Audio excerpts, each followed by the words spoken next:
వాక్యులకు వెళ్దాం. మనం అపోస్తుల కార్యాల గ్రంథము 2వ అధ్యాయము 20వ వచనం. ప్రభువు ప్రత్యక్షమగు ఆ మహాదినము రాకమునుపు, నేను మీరు చదువుకుంటే వెళ్ళిపోకమ్మా, నేను ఆగినప్పుడు మళ్ళీ వెనక నుంచి చదవాలి. ప్రభువు ప్రత్యక్షమగునప్పుడు ఆ మహాదినము రాకమునుపు సూర్యుడు చీకటిగాను చంద్రుడు రక్తముగాను మారును. ప్రభు యొక్క ప్రత్యక్షముగు ఆ మహాదినము రాకమునుపు జరిగే కార్యాలు చెబుతూ, సూర్యుడు చీకటిగాను చంద్రుడు రక్తంగాను మారును. అప్పుడు ప్రభు నామమును బట్టి ప్రార్థన చేసిన వారందరూ కూడా రక్షణ పొందుదురు. ఆమెన్, ఆమెన్, ఆమెన్ చెప్పండి. అప్పుడు ప్రభు నామమును ఎవరైతే ప్రార్థన చేస్తారో వారందరూ రక్షించబడతారు. ఎవరు రక్షించబడతారు? ప్రభు యొక్క నామాన్ని బట్టి ఎవరైతే ప్రార్థన చేస్తారో అప్పుడు ఈ ప్రార్థన చేసిన వారందరూ కూడా రక్షించబడతారు. ప్రభు నామమును బట్టి ప్రార్థన చేసి పశ్చాత్తాపపడి పాపములు ఒప్పుకొని, ప్రభువా మమ్మల్ని క్షమించుము, మమ్మల్ని కరుణించుము, మాకు సహాయం చేయము, మమ్మల్ని ఆదుకునము అని ఎవరైతే పశ్చాత్తాప హృదయం కలిగి ప్రభు యొక్క సన్నిధానంలో ప్రార్థన చేస్తారో, ఈ ప్రార్థన చేసిన వారందరూ కూడా ప్రభు యొక్క పాదాల మీద పడి ప్రాయశ్చిత్తం పొందడానికి ఇష్టపడిన వారందరూ కూడా రక్షించబడతారని ప్రభు చెప్తున్నాడు. దేవునికి మహిమ కలుగునుగాక. అందుకని మనం ప్రభు దినము రాకమునుపు మన హృదయంలో ఉండవలసింది ఏంటో తెలుసా? ప్రార్థన, పశ్చాత్తాప హృదయం కలిగి మనం ఉండాలి. ఏమండి, ప్రభు యొక్క తర్వాత చర్చేద్దాం. ఏమండి, ప్రభు దినము రాకమునుపు మనం ఏం చేయగలగాలి? ప్రార్థన, పశ్చాత్తాప హృదయం కలిగి ఉండాలి. ప్రార్థన, పశ్చాత్తాప హృదయం, ప్రార్థన జీవితం కలిగి ప్రభు యొక్క పాదాల దగ్గర పడి మనం పశ్చాత్తాపపడాలి.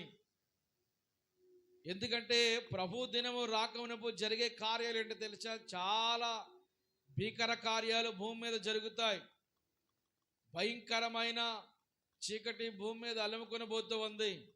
ఎక్కడ చూసినా వివక్షత, ఎక్కడ చూసినా భయంకరమైన మోసాలు, దగ, అనేక రకమైన అబద్ధాలు, అల్లరి, ఇటువంటివన్నీ జరగబోయే రోజులు అతి త్వరలో ఉన్నాయి, రాబోతూ ఉన్నాయి. భయంకరమైన కార్యాలు జరగడానికి ఆల్రెడీ కొంత మత విద్వేషకులు ఏం చేస్తున్నారంటే ఇలాంటి కార్యాలు చేయడానికి చట్టాలను కూడా మార్చాలని, వ్యక్తుల్ని, ప్రాంతాలని రెచ్చగొట్టి అనేక రకమైన విప్లవాలు తీసుకొచ్చి ఈనాటి సంఘాల మీద లేక ఈనాటి సమాజం మీద అనేక రకమైన రీతిలో భయంకరమైన కార్యాలు చేయాలని ఒక ఆలోచనలో ఉన్నారు.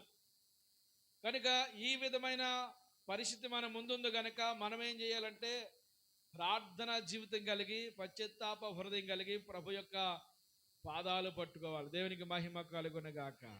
ఆయన పాదాలు పట్టుకోవాలి. ఎవరి మాటలు అంటే ఎవరు చెప్తున్న మాటలు? 16వ వచనం చదవండి. 16వ వచనము, యోవేలు ప్రవక్త ద్వారా చెప్పబడిన సంగతులు ఇదే.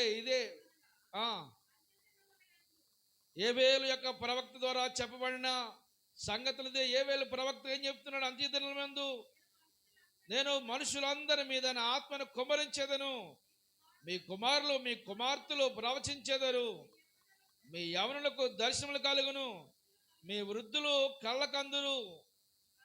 ఆ దినమున నా దాసుల మీద, నా దాసుల మీద నా ఆత్మను కుమ్మరించెదను గనుక వారు ప్రవచించెదరు. పైన ఆకాశమందు మాత్కార్యముల కింద, భూమి కింద సూచక్రియలు, రక్తము, అగ్ని, పొగ, ఆవిరి కలగజేయును. ప్రభు ప్రత్యక్షమగు ఆ మహాదినము రాకవనుపు సూర్యుడు చీకటైపోతాడంట, చంద్రుడు రక్తముగా మారుతారు. ఆ దినమందు ప్రభు నామాన్ని బట్టి ఎవరైతే ప్రార్థన చేస్తారో ఆ ప్రార్థన చేసిన వారు మాత్రమే రక్షించబడతారు. భయంకరమైన కార్యాలు భూమి మీద జరగబోతూ ఉన్నాయి. ఎన్నెన్నో వింత కార్యాలు జరగబోతున్నాయి. ఇప్పటికే ఆల్రెడీ జరుగుతూ ఉన్నాయి. కనుక మనం ఏం చేయగలగాలి? మరి దేవుని సన్నిధానంలో మనం చేసేది ఏమీ లేదు. వాళ్ళని ప్రార్థన మాత్రమే. పశ్చాత్తాపడుతూ ప్రభు యొక్క పాదాలు పట్టుకుని, ప్రభు యొక్క పాదాలు పట్టుకుని మనం ప్రార్థన చేసే మనస్తత్వం కలిగి ఉండాలి. అపోస్తులైన పేతురు గారు, ఆయన మొట్టమొదటి ప్రసంగం ఇది. పెంతెకొస్తు పండుగ దినమున ఆ 120 మంది మేడగదిలో పరిశుద్ధాత్మ అనుభవం చేత వారు నింపబడిన వారే అన్య భాషలతో మాట్లాడుతూ దేవుణ్ణి మహిమపరుస్తూ స్తుతిస్తూ వారు దేవుని సన్నిధానంలో ఆ విధమైన ఆత్మీయ జ్ఞానము చేత, ఆత్మీయ సంతోషము చేత వారు ఉండగా ఆ దినమంది అనుకుంటున్నారు, వీళ్ళందరూ కొత్త మద్యం ఏమన్నా తాగి ఈ విధమంది మొత్తెక్కున్నారా అనుకుంటున్నారు. అనుకున్నప్పుడు పేతురు గారు లేచి మాట్లాడుతున్నారు. దేవునికి మహిమ కలుగునుగాక. హల్లెలూయా. అయ్యా, మీరు అనుకున్నట్లుగా వారు ఏ విధమైన మత్తులను తీసే, నీ మత్తులను తీసే, ఏ విధమైన మద్యం వీళ్ళు తాగలేదు. ప్రొద్దుపొడిచి ఇంకా జామైనా కాలేదు కదా. ఆ రోజు యోవేలు ప్రవక్త ద్వారా చెప్పబడిన ప్రవచనం ఇదే. యోవేలు ప్రవచన గ్రంథంలో రాయబడిన మాటలు ఇవే. యోవేలు ప్రవక్త జీవించిన కాలాల్లో ఆయన ప్రజలకు బోధించిన బోధ ఇదే. మనుషులందరి మీద నా ఆత్మను కుమ్మరిస్తానని చెప్పాడు కదా. ఇదిగో యోవేలు యొక్క ప్రవచనం ఈ రోజు నెరవేర్చబడుతుంది. అంటే ఈ పేతురు గారికి వాక్య జ్ఞానం ఉంది. ఈయనకి యోవేలు ప్రవక్త యొక్క ప్రవచన గ్రంథంలో ఉన్న మాటలను ఈయన చదివాడంటారా లేదంటారా? చదివి ఉన్నాడు కదా. చదివుంటేనే తెలుస్తాయి. దానియేలు 9వ అధ్యాయంలో ప్రార్థన చేస్తాడు 23 వారాలు. దానియేలు ఏం చేస్తాడు? ప్రార్థన చేస్తూ ఉంటుంటే ఆ ప్రార్థన ఎవరిని జ్ఞాపకం చేసుకున్నాడు? ఇర్మియా గ్రంథంలో రాయబడిన 70 సంవత్సరాల యొక్క శ్రమల కాలము అని ఇర్మియా ప్రవక్త ద్వారా చెప్పబడిన యొక్క ప్రవచనము ముగించబడింది. అయ్యా, ఇదిగో చెరకొచ్చేప్పుడే 70 సంవత్సరాలు అయిపోతున్నాయి. అయ్యా, నా జనులకి నెమ్మది లేదు, స్వతంత్రత లేదు, బానిసగా బ్రతుకుతున్నారు, ఇంత వ్యతిరేకమైన భయంకరమైన ఈ యొక్క బానిసత్వాలు ఉన్నారు, నా ప్రజలకు విడుదల కలిగించు నాయనా అని దేవునికి ఏం చేస్తున్నాడు? ప్రార్థన చేస్తున్నాడు. ఆమేన్. ప్రార్థన చేస్తున్నాడు. ఆ ప్రార్థన దేవుడు విన్నాడు. అన్యరాజు అయిన కోరేషును దేవుడు ప్రేరేపించాడు. తన ప్రజలకి విడుదల ఇచ్చాడు. దేవునికి స్తోత్రం కలుగును గాక. తన ప్రజలకు ఏమిచ్చాడండి? విడుదల. తన ప్రజలకు విడుదల ఇచ్చాడు. తన ప్రజల్ని విడిపించాడు. తన ప్రజల్ని కాపాడాడు. గల కారణం ఏంటో తెలుసా? గ్రంథంలో రాయబడిన విషయాలు, పూర్వకాలంలో భక్తులు ప్రవచించిన ప్రవచన గ్రంథాలు వీరు చదివి జీవితాలకు దేవునికి అనుకూలంగా మార్చుకున్న సందర్భాలు మనకు కనపడుతున్నాయి. అందుకని దేవుని వాక్యము, యెహోవా వాక్యాన్ని ఏం చేయాలి తెలుసా? మనం బాగా పరిశీలించి చదవాలి. దేవుని వాక్యం ఎంత చదివితే అన్ని విషయాలు నేర్పిస్తాడు. ఆమేన్. చదవకపోతే నీకు ఏమి నేర్పించడు. దేవుని సంగతులు ఏమి అర్థం కాకపోతే ఇక మనం లోకం తప్ప ఇంకా దైవికమైన విషయాలు ఏమి మనకు అర్థం కావు. దైవికమైన విషయాల మీద మనం కాన్సెప్ట్ పెట్టాలి. ఇంటికి ఎప్పుడు వెళ్ళిపోదామా, ఎప్పుడు ఏడు వండుకుందామా, టైం అయిపోతుంది, ఈ భావాల్లో మనం ఉండకూడదు. మరికొన్ని విషయాలు నేర్చుకుంటే బాగుండు అని అనాలి. దేవుని స్తోత్రం కలుగుగాక. హల్లెలూయా. ఏ గ్రంథాన్ని జ్ఞాపకం చేసుకున్నాడు పేతురు గారు? యోవేలు ప్రవక్త. యోవేలు ప్రవక్తని ఎందుకు తీసుకున్నాడు? యోవేలు ప్రవక్తలో ఏమండి ఆయనకి నచ్చిన మంచి విషయాలు ఏమున్నాయి ఆయనకి? ఏవేలు ప్రవక్త ఏనాడు కాలంలో జీవించాడు ఆయన? ఏ రాజుల కాలంలో జీవించాడు ఏవేలు ప్రవక్త? ఏవేలు ప్రవక్త అదేమైనా పెద్ద గ్రంథమా? 3 అధ్యాయాలు కలిగిన గ్రంథం అది. 66 అధ్యాయాలు ఏమైనా ఉన్నాయి దాంట్లో? 50 అధ్యాయాలు ఉన్నాయి, 40 అధ్యాయాలు ఉన్నాయి ఏవేలు గ్రంథంలో. 3 అధ్యాయాలు ఉన్న గ్రంథం అది, చిన్న గ్రంథం. ఈయన ప్రవక్తలందరిలోనికి కూడా ఆనాడు కాలంలో ప్రవక్తలు, పెద్ద ప్రవక్తలు, చిన్న ప్రవక్తలని పిలువబడ్డారు. ఈయన పెద్ద ప్రవక్త, చిన్న ప్రవక్త? ప్రవక్తల్లో చిన్న ప్రవక్త. సుమారు 12 మంది ఉంటారు చిన్న ప్రవక్తలు. ప్రవక్తల్లో ఈయన చిన్న ప్రవక్తగా పిలువబడుతున్నాడు.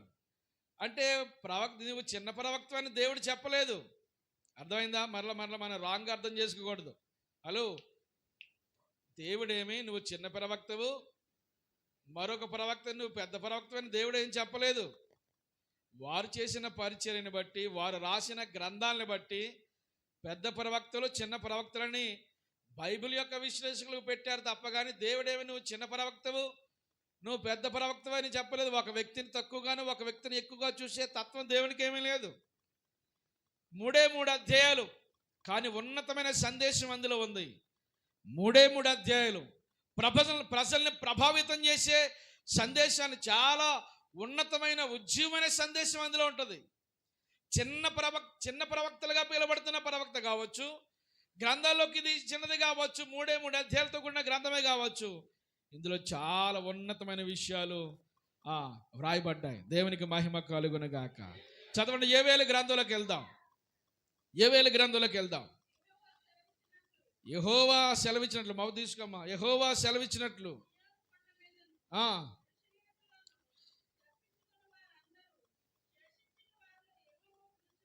ఏవేలు గ్రంథం అన్నాను నేను. ఎక్కడ చదువుతా మరి? మొదటి వచ్చిన పెతూయేలు కుమారుడైన ఏవేలునకు ప్రత్యక్షమైన యెహోవా వాక్కు. ఎవరి కుమారుడు అంటే ఈయన? ఎవరి కుమారుడు? పెతూయేలు కుమారుడు. పెతూయేలు కుమారుడైన ఏవేలునకు ఇవ్వబడిన దేవుని యొక్క ప్రత్యక్షత. ఆమేన్, ఆమేన్. ఇలా చూడాలి. ఆమేన్ చెప్పండి. పెతూయేలు కుమారుడైన ఏవేలుకు ఇవ్వబడిన దేవుని ప్రత్యక్షత. దేవుని ప్రత్యక్షతను పొందుకున్నాడు. దేవుని ప్రత్యక్షత ఎవరికి దొరుకుద్ది? దేవుని యందు భయభక్తి గల వారికి దొరుకుద్ది. ఆమేన్. దేవుని యందు యథార్థమైన హృదయంలో ఉన్న వారికి దక్కిద్ది. ఆత్మ నింపుదల ఎవరు పొందుకుంటారు? భయభక్తులు కలిగి దేవుని యందు ఆశ కలిగిన వారు పొందుకుంటారు. దేవుని యొక్క సమక్షంలో మన ఆత్మీయ జీవితం ఎలాగుందో మనం ఒక్కసారి చర్చ చేసుకుంటూ ఉండాలి. దేవునికి స్తోత్రం కలుగుగాక.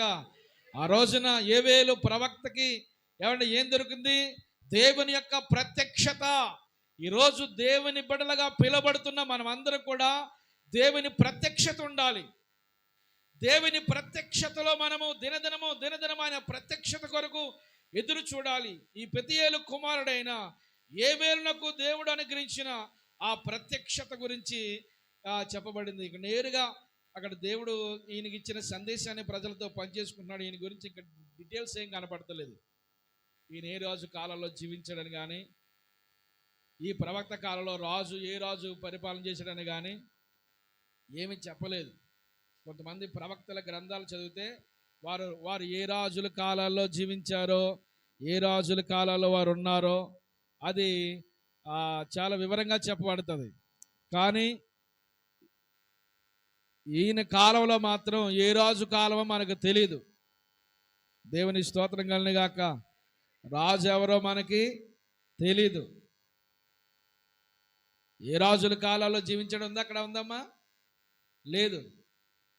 ఈయన జీవించిన కాలాన్ని బట్టి ఏ రాజు అప్పుడు జీవించి ఉన్నాడో, లేకపోతే రాజుల ప్రస్తావన ఏం చేయలేదనంటే, అతల్య ఎంతమందికి తెలుసు?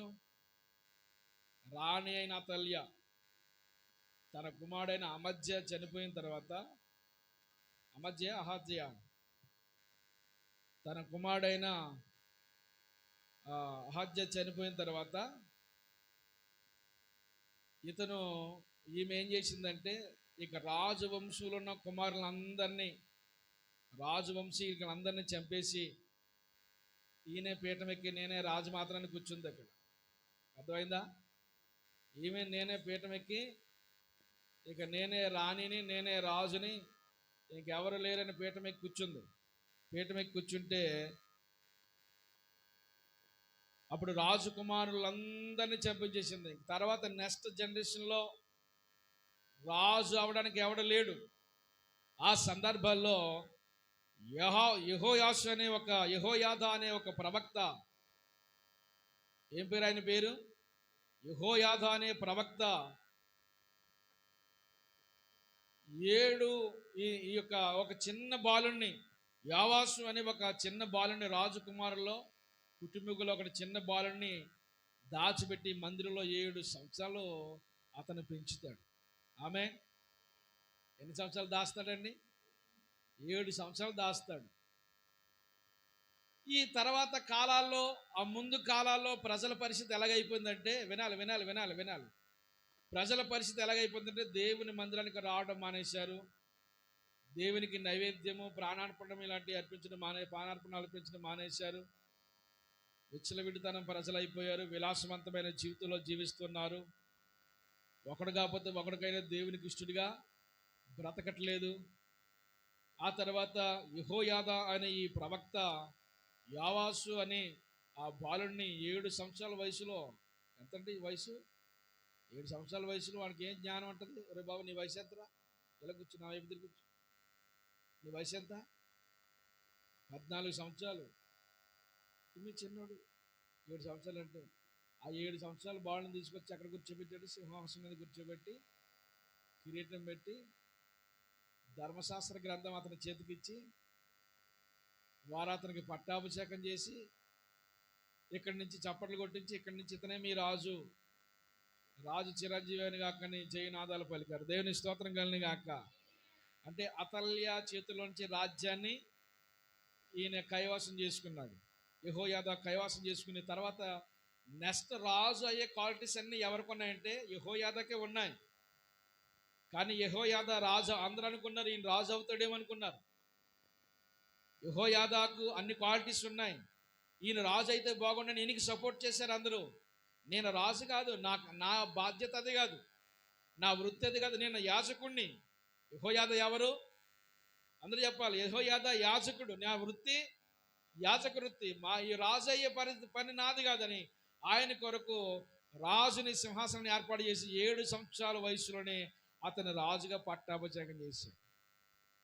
7 సంవత్సరాల వయసులో ప్రజల్ని ఏమి నడిపిస్తాడమ్మా? నడిపిస్తాడా? జ్ఞానం ఉందా ఆయనకి? ఆ కొట్టుకాడితే వెళ్ళి పాపలు కొనుక్కోవడం, పిల్లలతో ఆడడం, ఈ విధమైన భావాలు ఉంటాయి. కానీ రాజ్య పరిపాలన చేయాలి, ప్రజలను పరిపాలన చేయాలంటే ఆలోచన ఉండేవారు కదా. ఈ ఆలోచనలన్నీ ఎవరు చెప్తూ ఉండేవారంటే యెహోయాదా ఆలోచన చెప్పి రాజ్యాన్ని నడిపిస్తూ ఉండేవాడు. దేవునికి మహిమ కలుగును గాక.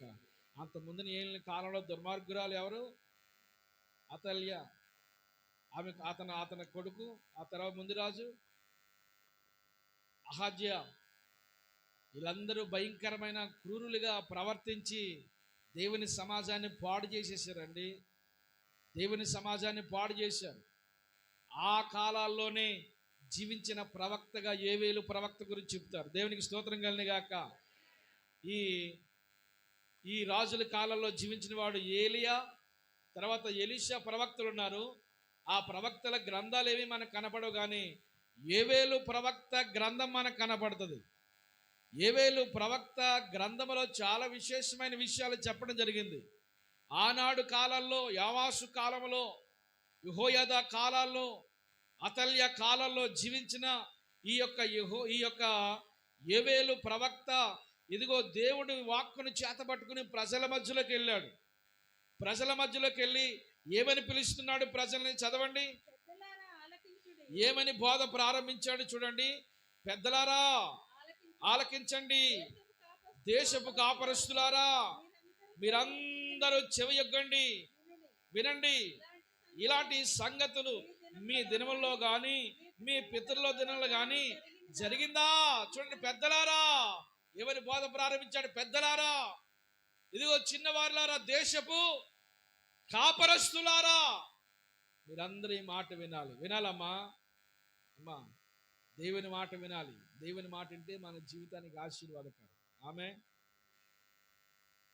చెప్పేవానికి ఆశీర్వాదమే, వినేవానికి ఆశీర్వాదమే. వినేవారికి ఆశీర్వాదమే, చెప్పేవానికి ఆశీర్వాదమే. నేను ఎంత శ్రద్ధగా చెప్తున్నానో, శ్రద్ధగా చెప్తున్నానా? మీరు విన్నా వినకపోయినా, మీరు అలా మాట్లాడుకున్నా, ఎందుకు వీళ్ళు ఎలా మాట్లాడుకుంటున్నారు, ఇలా మాట్లాడుకునేవానికి నేనేం చెప్పను అనుకుని నేను ఏమైనా వదిలేస్తున్నానా? మాట ఇలా కొంటారు వీళ్ళు అని ఎప్పుడైనా చిరగబడ్డాను మీ మీద? ఎప్పుడైనా కోపడ్డానా? చెప్పడం మానేసానా?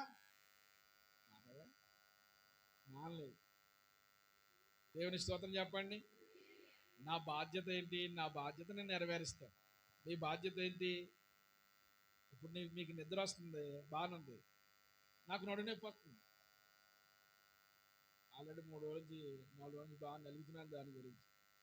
నిన్న ఆ కారు గడిపులోకి ఇంకా ఎక్కువైపోయింది. ఏం దొరకలేదు, ఎవరో పిల్లలు.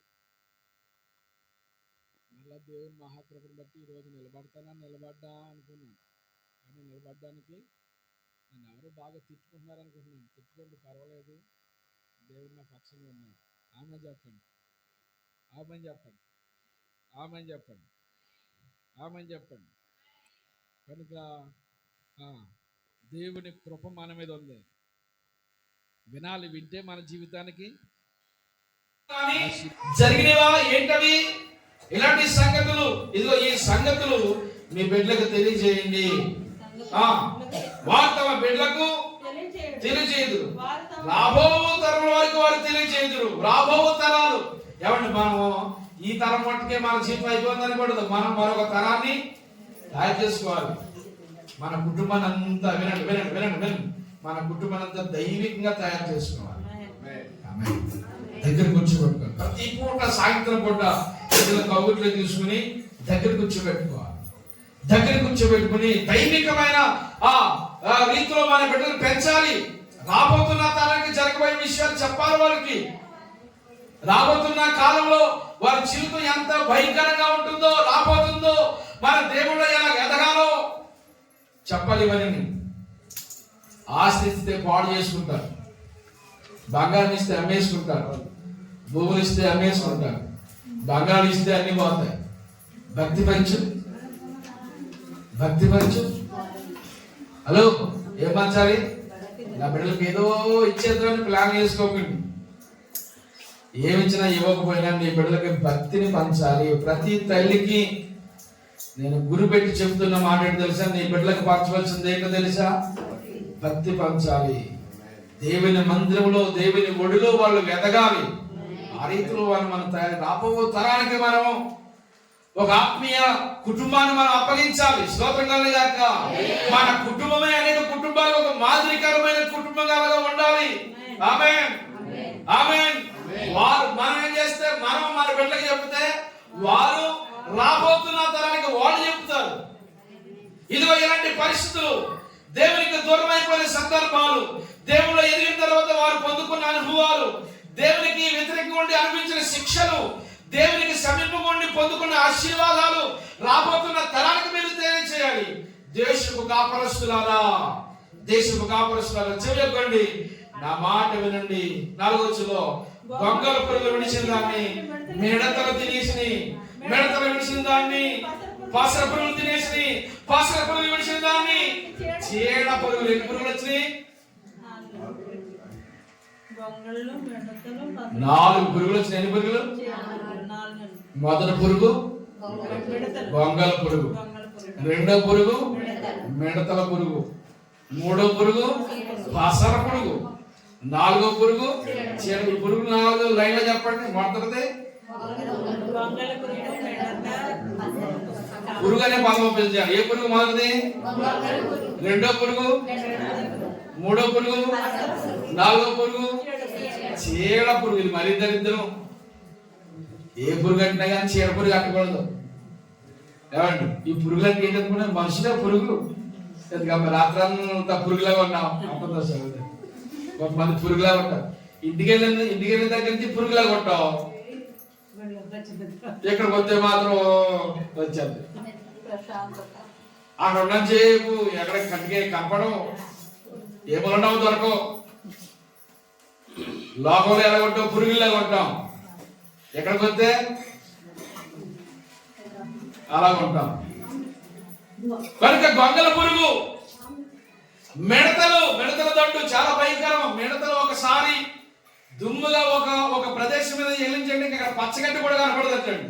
ఐగుప్తు దేశంలో జరిగిన పరిస్థితి మన దేశంలో కూడా వచ్చారు. ఇలాగా రాజస్థాన్ నుంచి అటు వెళ్ళాయని ఒకసారి చెప్పారు. అసలు ఆ మిడతల దండు ఇది మహాసైన్యం అని పేరెట్టాడు వాటికి. దేవుని సైన్యం అంటారు, అది దేవుడు తీర్పు కొరకు వాడుకునే సైన్యం. దేవుని స్తోత్రం కాక. దేవుడు కనుక ఆయన వాడుకుంటే ప్రతి చిన్న జీవి ఒక ఆయుధంలో వాడుకుంటాడు. పేర్లు వాడుకున్నాడు, మిడతలు వాడుకున్నాడు, కప్పలను వాడుకున్నాడు. వాడుకోలేదా? అన్నిటిని తన సైన్యంగా వాడుకున్నాడు. దేశపు కాపరస్తులారా వినండి, ఇలాంటి పరిస్థితులు ఎప్పుడైనా జరిగినాయా మీ దినాల్లో కానీ, మీ పితరుల దినాల్లో కానీ? ఇదిగో గొంగల పురుగు విడిచిన దాన్ని మిడతలు తినేస్తే, మిడతలు విడిచిన దాన్ని పసర పురుగులు తినేస్తే, పసర పురుగులు విడిచిన దాన్ని చీడ పురుగులు తినేస్తున్నారు. ఈ దేశానికి భయంకరమైన చీకటి రాబోతుంది. దేశం మీద చీకటి అలుగుకుంటూ పోతుంది. శత్రువు విల్లెక్కి పెట్టి ఉన్నాడు. భయంకరమైన పరిస్థితులు జరగబోతున్నాయి. దేశము కాపరస్తులారా వినండి, వినండి. ఒకరి తర్వాత ఒకరు సైన్యాలు వచ్చి ఇశ్రాయేలు దేశాన్ని తుత్రీలుగా రాజు చేశాడు. మొదటిసారి నెబుకద్నెజర్ రాజు, రెండవ రాజు పరిపాలన చేసిన వారు మాదీయ పారసీకులు, మూడవ పరిపాలన చేసిన వారు గ్రీకుల రాజ్యం, నాలుగవది ఇదిగో రోమా సామ్రాజ్యము. ఈ ప్రజలు ఏం చేశారు తెలుసా? అనగొక్కేశారు, తుత్రీలుగా మారిపోయారు. ఏమంటే ఈ దేశం ఇక ప్రపంచంలో నుండి ఇక నిలవదనుకున్నారు. కానీ దేవుని మహాకృప ఆ దేశం మీద ఉంది. దేవునికి స్తోత్రం కలుగుగాక. హల్లెలూయా. తన జనులకు ప్రకటిస్తున్నాడు, ఓ దేశపు కాపరస్తులారా, పెద్దలారా, చిన్నలారా వినండి, వినండి, వినండి. భయంకరమైన దినాలు. ఏ దినాలు? భయంకరమైన దినాలు. మన భారతదేశంలో 12 రాష్ట్రాలు మత మార్పిడి చట్టాన్ని నిరోధించడానికి భయంకరమైన అమలు తీసడానికి ఇష్టపడుతున్నారు. క్రైస్తవ బిడ్డలుగా మనందరము ప్రార్థన చేయాలి. దేశం మీద ఏమనుకోబోతుందో తెలుసా? చీకటి పరిస్థితులు రాబోతున్నాయి. ఎవరి క్రైస్తవ సమాజం మీద భయంకరమైన వివక్ష చూపబోతున్నారు. దేవుని బిడ్డలుగా మనము ప్రార్థన చేయాలి. ఎవరైనా ఏదో తెచ్చుకున్నాం, తిన్నాం, పడుకున్నాం, తెల్లారింది అనుకుని మనం అనుకుంటున్నాం. కానీ దేశం మీద భయంకరమైన శత్రువు ఏం చేసే తెలుసా? విల్లెక్కి పెట్టి ఉన్నాడు. 5 ఇక్కడికి చూడండి, ఏమండి అక్కడ 5 వచ్చులో భక్తులారా మేల్కొని కన్నీరు పడివండి ద్రాక్ష రసము పానం చేయవారా రోదన చేయండి, రోదన చేయండి మత్తులారా. ఎవరున్నాడండి? మత్తు బల్లుడు తెల్లారిపోయినా కానీ ఇంకా ఏం బాధ? ఎలా తెల్లారిందా? బల్లుడు తెల్లారిపోయినా. ఒకసారి చూడండి, కళ్ళు తెరిచి చూస్తే అప్పుడు ఎంత తెల్లగా ఉంటుందో. రాత్రి పడుకునేటప్పుడు ఎలా ఉంది? చీకటి అందాకారం. కళ్ళు తెరిచి చూస్తే ఎంత తెల్లగా ఉంటుందో. బల్లుడు తెల్లారిపోయినా కానీ ఇంకా లేవరు. ఏమండి ఇంకా చీకటి ఉండగానే కాకులు పోయి ఉంటే కోడుగు జామునే ఏం చేయాలి? మనం లేచి ప్రార్థన చేయాలి. నీ దేవునికి మొరపెట్టుము. నీ పసిపిల్లల ప్రాణం గురించి, దేశ పరిస్థితుల గురించి ఏం చేయాలి? మనము ప్రార్థన చేయాలి. దేవునికి మహిమ కలుగునుగాక. ప్రార్థన జీవితాన్ని కలిగి మనం ఉండాలి. ఇదిగో మత్తులారా, ఎందులో మత్తు? లోకంలో మత్తు, ధనమత్తు, ఏమండి వ్యసనాల మత్తు, లోక సంబంధమైన మత్తులో ఉండిపోతున్నారు ప్రజలు. ఏదో రకమైన మత్తు. ఆ మత్తు నుండి మనం బయటికి రావాలి. ఏ మత్తులో ఉన్నాం? కొంతమంది మద్యంతో మత్తులో ఉంటారు. అందుకని మీరు మద్యంతో మత్తులై ఉండక ఆత్మపూర్లుగా ఉండాలి. ఆమేన్ చెప్పండి. ఎలా ఉండాలమ్మా? కొంతమందికి నిద్ర మత్తు. ఆ నిద్ర మత్తు దేవుని సన్నిధికి వచ్చి కూడా నిద్ర మత్తే. ఇంటికాడ ఉంటే ఎలా ఉంటావు? కొన్ని కట్టదు ఎందుకట అసలు కొన్ని కట్టదమ్మా. మరి ఇక్కడికి వస్తే గాఢనిద్రంట. కనుక మనం ఏం చేయాలి? మత్తులుగా ఉండొద్దు. ఎందులోని?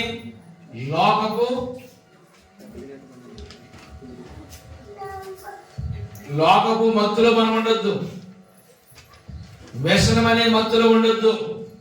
ధనం అనే మత్తులో ఉండొద్దు. త్రాగుడనే మత్తులో ఉండొద్దు. పాపం అనే మత్తులో ఉండొద్దు. ఆ మత్తులు విడిచి రావాలి. మనకి దేశంలో జరగబోతున్న పరిస్థితులు మన కళ్ళకి కనిపించాలి. ఎన్ని అరాచకాలు, ఎన్ని మోసాలు, ఎంత వివక్షత, ఎంత కుట్ర, ఎవరిని ఎక్కడ చూసినా భయంకరమైన పరిస్థితులు, ఒకరి మీద ఒకరు విడిచిపోవడం, ఒకరి మీద ఒకరు భయంకరమైన పరిస్థితుల్లో మారిపోవడం. ఈ పరిస్థితులన్నీ చూసి దేవుని బిడ్డగా మనం ఏం చేయాలి తెలుసా? ప్రార్థన చేయాలి. దేవునికి మహిమ కలుగును గాక. 8వ వచనంలో చెప్తున్నాడు, పెనిమిడిపోయిన యవనరాలు గోనె బట్ట కట్టుకుని అంగలార్చినట్లు నీవు అంగలార్చము. పెనిమిటిపోయిన యవనరాలు ఎంత గుండెలు బాదుకుని ఏడుస్తుందో, తన భవిష్యత్తును జ్ఞాపకం చేసుకుని, అలాగే దేవుని సన్నిధిలో ఏం చేయాలి తెలుసా? మనము గుండెలో బాదుకుంటూ, రోధిస్తూ, కన్నీరు కాచి, ఇదిగో నాయన భయంకరమైన పరిస్థితులు మా ముందున్నాయి, వాటిని జయించాలంటే మా శక్తి చాలదు. ఏం చేయాలి? మనం ప్రార్థన చేయాలి. ఒక యవనరాలు భవిష్యత్తు అధోగమ్యంగా ఉన్నప్పుడు ఎంత రోదన ధ్వని చేస్తుందో, దేవుని సన్నిధానంలో ఏం చేయాలంటే మనము కన్నీరు కార్చాలి. దేవుని సన్నిధానంలో ప్రార్థన చేయలేదు. నైవేద్యము, పానార్పణము యెహోవా మందిరంలోకి రాకుండా నిలిచిపోయాను. దేవుని మందిరానికి రాకుండా నిలిచిపోయి దేవుని సన్నిధికి రావాల్సినవి ఏం చేయట్లేదంట, రావట్లేదు. అంటే మనుషులు ఏమత్తులు ఉన్నారు? లోకమత్తులు ఉన్నారు. దేవుని పరిచర్య గురించి కానీ, దేవుని సంఘం గురించి కానీ, ఆత్మ పట్ల భారం గురించి కానీ, నశించిపోతున్న వారి గురించి కానీ ఏ విధమైన ఆలోచన ఉండదు. ఒక వ్యక్తి రక్షణ లేకుండా చనిపోతే ఆ వ్యక్తి గురించి మనం ఏం చేయాలి తెలుసా? రోధించాలి. మారు మనసు లేని వారు మన కుటుంబాల్లో ఎంతమంది ఉన్నారు? ఏం చేయలేము. నిద్రలో పడుతుందమ్మా నీకు? నిద్రలో పడుతుంది. మారు మనసు లేని వారి గురించి, కుటుంబం దేవునికి వ్యతిరేకంగా మారుతున్న వారు సమాజంలో చాలా మంది మనకు కనిపిస్తున్నారు. నిద్రలో పడుతుంది నీకు. ఏం చేయాలి? వారి గురించి ప్రార్థన, కన్నీరు. ఇదిగో పెనిమిడిపోయిన యవనరాలు ఎలాగైతే రోధిస్తుందో ఆ విధమైన రోదన ధ్వని దేవుని సన్నిధానంలో మనము కలిగి జీవించాలి. దేవునికి మహిమ కలుగును గాక. అందరూ దేవుని స్తోత్రం చెబుదాం. మరొకసారి గట్టిగా దేవుని స్తోత్రం చెబుదాం. కనుక ఏ విధమైన భావాలు మనలో ఉంటున్నాయో మనం ఒకసారి జ్ఞాపకం చేసుకుందాం. ఈ ఆలోచనలకు మనం రావాలి. ప్రవక్త అయిన యోవేలు ఏం చేస్తున్నాడు? తన దేశపు ప్రజలతోనూ తన వారితోనూ చెబుతున్నాడు, మీరు ఇదిగో ఈ వేడాలు మీరు దేవుని సన్నిధానంలో లోక మత్తులో ఉండిపోతున్నారు. ఆ మత్తుని విడివాలి, దేవుని మత్తులోనికి రావాలి. దేవుని స్తోత్రం కలుగుగాక. ఏ మత్తు ఉండాలి మనకి? పొద్దు పొడిచి ఇంకా జామైనా కాలేదు, అప్పుడే వీళ్ళు తాగేశారనుకుంటున్నారు. ఎవరిని? ఆత్మీయులు ఏమనుకుంటున్నారు? ఇదేంట్రా పొద్దు పొడిచి జామైనా కాలేదు, అప్పుడే తాగేసిన వీళ్ళు. లోకానికి ఎలా కనపడుతుంది? వారు మత్తులుగా ఉన్నారు. కానీ వీళ్ళు ఎలా ఉన్నారు తెలుసా? ఆత్మపూర్ణులుగా ఉన్నారు. దేవునికి మహిమ కలుగును గాక. హల్లెలూయా. దేవునికి స్తోత్రం కలుగును గాక. హల్లెలూయా. కనుక మనము ఆత్మపూర్ణులుగా ఉండాలి, ఆత్మీయ జీవితం కలిగి ఉండాలి. లోకానికి ఒకవేళ మన భక్తి నచ్చకపోవచ్చు, లోకానికి మన వైఖరి నచ్చకపోవచ్చు. ఓయమ్మో అందరూ చేయలేదన్నా భక్తి, ఇలా చేస్తున్నారా భక్తి? కొంతమంది పేర్లు పెట్టి బ్యాచ్ ఉంటారా? మన అందంగా భక్తి చేసుకుని పోతుంటే మొదట కొండ ప్రాంతానికి వెళ్ళాను. బాబోయ్ నేను కాకమన్నా ఈవిడికి వచ్చేసిందమ్మా, మేము మా పుట్టుకోవడం దగ్గర నుంచి మేము భక్తి చేయలేదండి. అంతకుముందు వెళ్ళిపోవాలా? నువ్వు వెళ్ళిపోయి కానీ మమ్మల్ని లేపింది నాకు అయినా అంతకుముందు వెళ్ళిపోవాలా? ఉంటుంది ఇలాంటి బాగుంటాయి కొంతమంది. నువ్వు వెళ్ళిపోతే ఎందుకని నన్ను ఏమనుకుంటారు? తోడుకోలు వచ్చేసింది, కొత్త తోడుకోలు ఉండిపోతుంది ఇంటికాడ. ఏమనుకుంటారు అప్పుడు? పెద్ద తోడుకోలు ఏమనుకుంటారు? అప్పుడు ఇంటికి వెళ్ళిన తర్వాత ప్రార్థన అయిపోయిన తర్వాత ఇలా రావే పిల్లల్ని దగ్గరికి ఆకేసి ఈ రోజు మనకి నాకంటే ముందు ఇల్లు బట్టే ఊరుకోలేదు. ఇప్పుడు ఏం చేసింది? ఇక దీంతో బాధపడతాం కనుక ఇక మానేతేనే నయమని ఇక అక్కడి నుంచి ఆవిడ వచ్చాకే రావడం పట్టింది. కొంతమందికి ఆత్మీయ అనుభూతి అర్థం కాదు. అవునా కదా? ఆత్మీయ అనుభూతి అర్థం కాదు. ఎవరిని పట్టించుకోవద్దు మనం భక్తి చేసినప్పుడు. ఎవరు ఏమనుకుంటే ఐ డోంట్ కేర్. మన దేవుడికి మనకి మధ్యలో కనెక్షన్ ఎలా ఉంది? దేవుడికి స్తోత్రం కలుగుగాక. హల్లెలూయా, హల్లెలూయా. దేశపు ప్రజలారా వినండి, వినండి, వినండి, వినండి, వినండి అని చెప్తున్నాడు. అక్కడ చూడండి 10వ వచనంలో, పొలం పాడైపోయింది, భూమి ఎవరి అంగలార్చున్నది, ధాన్యము నిలిచిపోయిను, క్రొత్త ద్రాక్షరసము లేకపోయిను, తైలవృక్షము తైల వృక్షాలు కూడా వాడిపోయినాయి అంట. తైల వృక్షాలు కూడా వాడిపోయినాయి. తైల వృక్షాలు వాడిపోయినాయి. పొలం ఏమైపోయింది? పొలం ఏమైంది? చెప్పండి. ఇంత ఆవేశంగా చెప్తున్నాడు. ఒక మాట చెప్పాను నీ నోట్లోంచి. అమ్మా సోదరి, పొలం ఏమైపోయింది? పాడైపోయింది. పొలం పాడైపోతే ఇంకేది? మన ఇంట్లోకి ధాన్యం ఎలా వస్తుంది? ఏమండి, ఆరోగ్యం ఇచ్చే తైలం ఎక్కడ ఉంది? ఏమండి, మనసుకు మెరుగునిచ్చే తైలం ఏది? ఇవన్నీ నిలిచిపోయినాయి. ఏమైపోయింది? కారణం ఏంటి తెలుసా? పొలము పొలము పొలము చెప్పాలి. పొలం ఏమైపోయింది? పాడైపోయింది. పొలము పాడైపోయింది. పొలం పాడైపోతే జీవితాలు ఎంత అధోగతి అయిపోతే తెలుసా? పొలం అంటే మన కుటుంబమే. ఆమేన్. పొలం అంటే ఎవరన్నాను? పొలం అంటే మన కుటుంబం. నీ కుటుంబం పాడైపోకూడదు. నీ కుటుంబం పాపంలో పడిపోకూడదు. నీ కుటుంబం లోకంలో పడిపోకూడదు. నీ కుటుంబ వ్యసనాల్లో ఉండిపోకూడదు. మన కుటుంబం దైవికంగా ఎదగాలి. మన పొలం పండాలి. దేవుని స్తోత్రం కలుగుగాక. ఈ పొలం పండితేనే అది మనకి తృప్తి. ఈ పొలం పండకపోతే మన ఆత్మీయ జీవితము అంత తృప్తికరంగా ఉండలేము. మనం పొలము పండాలంటే రోజు ఎరువేయాలి. స్తోత్రం చెప్పండి. ఈ పొలం పండాలి, ఎరువేయాలి. అమ్మా ఎరువేయాలి. ఎరువేంటి? వాక్యమే ఎరువు. ఆమేన్. వాక్యమే ఎరువు. ఎరువు ఎప్పుడైతే వేస్తావో ఏపుగా తైలం ఉంది. పంట కాయడానికి ఉపయోగకరంగా ఉంటుంది. ఇది పచ్చగా ఉంటుంది. లేకపోతే ఎరువు ఇవ్వకపోతే ఏముంది తెలుసా? ఈ పొలము పాడైపోతుంది. ప్రతిరోజు ఎరువేయాలి. ఎరువేంటి? ప్రార్థన, వాక్యము, ఆరాధన ప్రతిరోజు మన గృహంలో ఉండాలి. ఓన్లీ సంఘారాధనే కాదు, కుటుంబ ఆరాధన ఉండాలి. సంఘారాధన మనకి సరిపోదు. కుటుంబ ఆరాధనలో మన కుటుంబాలు దైవికంగా ఎదగాలి. నీ పొలం పాడైపోకూడదు. ఒకరికి పొలం ఉంది, ఒకరికి ఏముంది? పొలం ఉంది. ఆ పొలాన్ని ఈ రోజు నువ్వు పట్టించుకోలేదు. ఆ పొలం బలిసిపోయింది. బలులక శత్రువుగా ఆ పొలం బలిసిపోయింది. ఆ పొలము ఏమంటే భయంకరమైన రీతిలో ఉంది.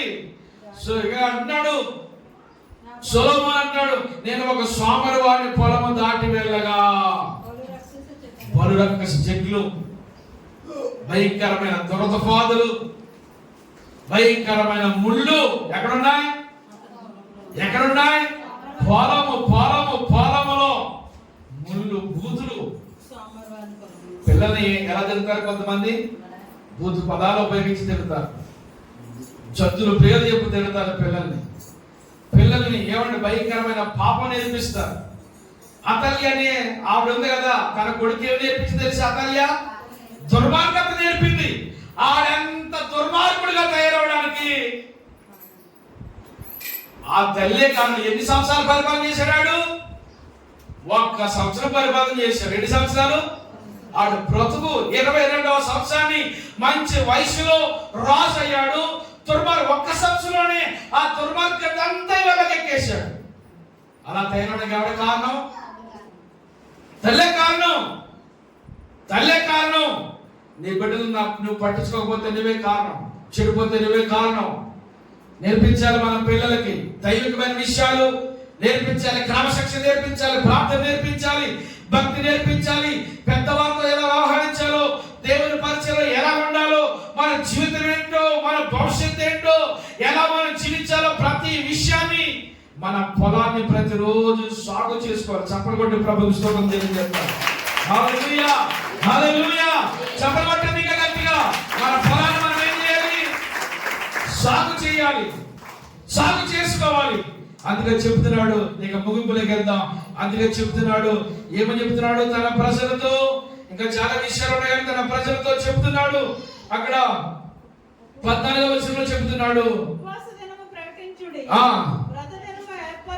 ఉపవాస దినాన్ని ప్రతిష్ఠించండి, వ్రత దినము ఏర్పరచండి, యెహోవాను బ్రతిమలాడుకోవడానికి. ఏం చేయడానికి? బ్రతిమలాడుకోవడానికి. అప్పుడప్పుడు మీ అమ్మని బ్రతిమలాడు. ఎప్పుడైనా బ్రతిమలాడావా? మీ డాడీని బ్రతిమలాడావా? బ్రతిమలాడినప్పుడు ఏమవుతుంది? తండ్రిగా మన మనసు, తల్లిగా మన మనసు, నా బిడ్డ కదా అడుగుతున్నాడు, బయట ఎవరు కదా, నా బిడ్డకి ఇది ఇష్టమైందేమో, ఎన్నో సంవత్సరాల నుంచి వినిబాబు డాడీ నాకు కావాలని బ్రతిమలాడాడు. తండ్రికి తల్లికి చాలా భారం. 1,00,000 రూపాయల దగ్గర అంటే భారం కదా. 10,000 అంటేనే పెద్ద విలువలాడిపోతాం ప్రాణం. కానీ దేవుడు అది ఇచ్చారు. ఆమె అడిగా ఎప్పుడు చాలాసార్లు అనుకుంటా, అడిగితే పొందుకుందండి ఉండదు. ఆమె అడగమన్నాడు కదా, నేను ఇంకా అడిగావు కానీ అది ఇవ్వలేడు. ఇవ్వలేదు కదా, మీరు ఇవ్వగలరా? మనం ఇవ్వగలిగినవే అడగాలి. అలాగే దేవుడు కూడా ఏం చేయాలి? ఆయన ఇచ్చేవి మనం అడగాలి. స్తోత్రం కలుగుగాక. హల్లెలూయా. అందరికీ గట్టిగా దేవుని స్తోత్రం చెబుదాం. మనం అడిగితే మన దేవుడు ఇస్తాడు. యెహోవాని ఏం చేయాలి? బ్రతిమలాడుకోవాలి. దేవునికి స్తోత్రం కలుగుగాక. అందుకని మీరు ఇప్పుడైనా ఉపవాసం ఉండండి. ఓ నా ప్రియమైన సహోదరి సహోదరుడా, రాబోతున్న దినాల్లో, ఇదిగో అక్టోబర్ నెలలో 6, 7, 8 తారీఖులో మనకు ఉపవాసం ఉండాలి. గట్టిగా చపలని దేవుని స్తోత్రం చెబుదాం. గట్టిగా. నీకు సంతోషకరమైన వారికి మనోహరమైన పండుగలను అన్నాడు. ఈ సంతోషకరమైన ఉపవాస పుట్టాల్లో దినాల్లో, ఈ వ్రత దినాల్లో, ఈ 3 దినాలు ఏ అనుభూతి ఉండాలో తెలిసే మనము ఆత్మీయ దైవికమైన అనుభూతి ఏమి జ్ఞాపకం రాకూడదు. ఉపవాసం ఉన్న రోజుని తలకాయ మాసం కానీ జ్ఞాపకం వచ్చింది, కానీ జ్ఞాపకం రాకూడదు. ఏది జ్ఞాపకం రాకూడదు. ఉపవాసం ఉన్నప్పుడే మోసే గారికి ఒకసారి ఉపవాసం ఉన్నాడు, 90 దేవుని దైవాలు.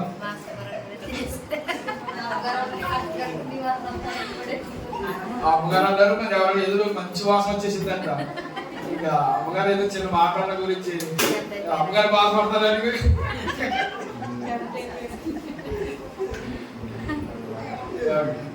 అర్థమైందా?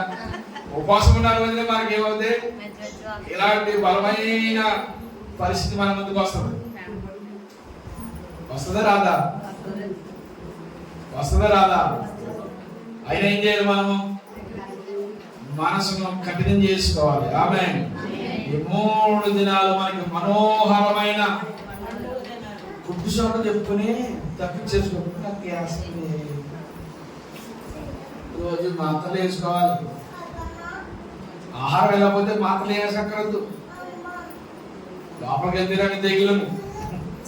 తెగులు తెలుసా? ఆహారం తింటేనే తెగులు. తినకపోతే ఏముండదు. సిస్టమ్ అంతే అవుతుంది. లోపల సిస్టమ్ అలా రెస్ట్ తీసుకుంటది. నీ ఆరోగ్య సమస్యలు ఇంకా అధికం అవుతాయి. దేవుని స్తోత్రం కలుగుగాక. అంటే మెరుగుపడుతుంది, ఆరోగ్యం మెరుగుపడుతుంది. కనుక మన జీవితంలో ఈ 3 దినాలు మనకి ఏ దినాలు వస్తున్నాయి? రాబోతున్న దినాల్లో ఉపవాస దినాలు, పండగ దినాలు. ఏ పండగ? తినేసే పండగ కాదు. తినకుండా దేవుడితో ఆధ్యాత్మికమైన ఆత్మీయతలో ఉండే పండగ. దేవునికి స్తోత్రం కలుగుగాక. మనకి ఎవరికి మనోహరమైన పండుగలను దేశపు కాపరులారా, ఇదిగో పెద్దలారా, నా మాట వినండి. రాబోతున్న దినాల్లో భయంకరమైన పరిస్థితులు రాబోతున్నాయి. దేశం మీద చీకటి కూడా పోతుంది. రండి, ఇదిగో ఉపవాస దినాన్ని ప్రతిష్ఠించండి, వ్రత దినాన్ని ఏర్పరచండి, పెద్దలను పిలవండి. పెద్దలను దేశంలో జనాలందరినీ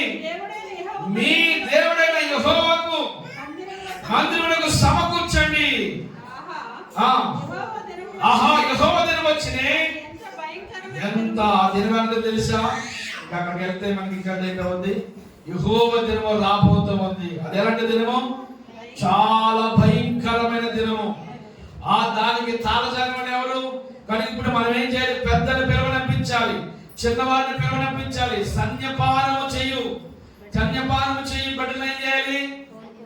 సన్నిధికి నడిపించాలి. అంటే పాలు తాగే బిడ్డలు, మన బిడ్డలు, మన చిన్న బిడ్డలు, వీళ్ళందరూ ఎక్కడ ఉండాలి? నువ్వు బయటికి వెళ్ళి ఆడుకో, నేను లోపలికి చక్కబెట్టుకు వచ్చేస్తాను, ప్రార్థన తీసుకొచ్చేస్తాను అనకూడదు. ఎక్కడ కూర్చోబెట్టాలి? మాట చెప్తున్నాను, ఎప్పుడు చెప్తున్నాను, మీ బిడ్డలందరూ దేవుని సన్నిధానంలో ఉండాలి. దేవుని సన్నిధిలో లేకపోతే వాళ్ళు ప్రమాదంలో ఉంటారు. కనుక రాబోతున్న దినాల్లో భయంకరమైన దినాలు రాబోతున్నాయి. దేవుని బిడ్డలుగా మనందరము ఆధ్యాత్మికమైన ఆత్మీయ వాతావరణం మన ముందుకు నడిపించబడతారు. ఇది ఉపవాస దినాలు ప్రతిష్టత కొరకు మనం సిద్ధపడతా ఉన్నాం. ఆ దినాన్ని నీవు ప్రార్థన చేసుకోవాలి. ఏది నిన్ను ఇబ్బంది పెట్టబడి దేవుని సన్నిధికి దూరం అయ్యే పరిస్థితి రాకూడదు. 3 దినాలు ఒక్కొక్క దాసుడి ద్వారా, ఒక్కొక్క వర్తమానం ద్వారా, ఒక్కొక్క మాట ద్వారా ఏమో ఏ రీతిలో దేవుడు మన బలపరచడానికి ఇష్టపడుతున్నాడో, ఈ దినాలు మనకి దేవుడు ఎందుకు అనుగ్రహించాడో, ఎందుకు మనల్ని బ్రతికించాడో ఈ ఉపవాస కూటాలు. లేకపోతే ఈ ఉపవాస కూటాలు రాకుండానే చక్కబడిపోదు. అవునా? మాట్లాడి భయవేసినట్టుంది. చక్కబడిపోదుమా రాకుండానే? ఎందుకు బ్రతికించాడు? అని ఆయన పని కొరకు మనం నిలబడాలి. మోకరించండి, ప్రార్థన చేసుకుందాం. అందరూ మోకలి.